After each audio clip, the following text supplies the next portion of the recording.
Welcome back to Module 4 of Exit Ticket. Now, this module covers how to scale your business. A big part of this is having enough capital, which, as we know, is one of the biggest challenges sellers face. So how does Module 4 help them solve this critical challenge? Well, the reason we put capital raising as part of Module 4 is that you first have to understand your overall goal. That was Module 1, right? And then understand your numbers in Module 2. And then in Module 3, you have to understand, before you raise money, what your ultimate buyer might value. Without those building blocks in place, there's a couple of analogies that come to mind.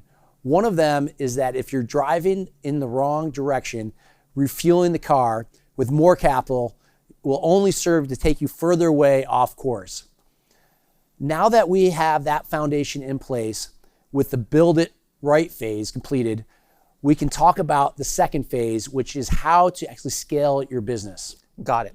Now, an obvious question to me now would be, well, how would a seller know if their company is deserving of scaling? It kind of reminds me of, remember old Wayne's World? Like, we're not worthy. So how do you know if you're deserving for that scaling phase? Great question. Here's a 3-part test from the action items and takeaways from the first 3 modules. Module 1, action items completed. This means you know your owner goals, you have organizational documents in place. Module 2, you understand the numbers and they are accurate.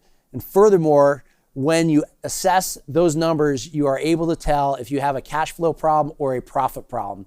That's critical because many newer sellers take on Amazon financing, for example, when they have a profit problem, and then have to spend a lot of their time and energy repaying back high interest debt because they weren't as profitable as they thought.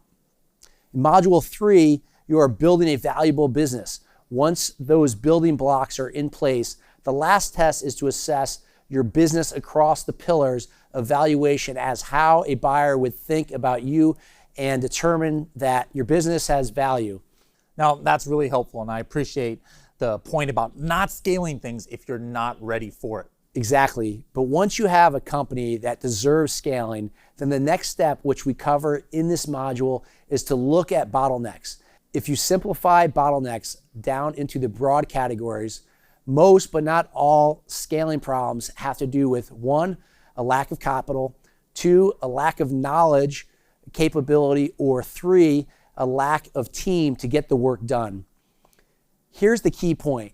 By removing the bottlenecks on a company that has already a certain level of success, you can both accelerate the growth and the profitability, which creates the quantum leap we are talking about in valuation.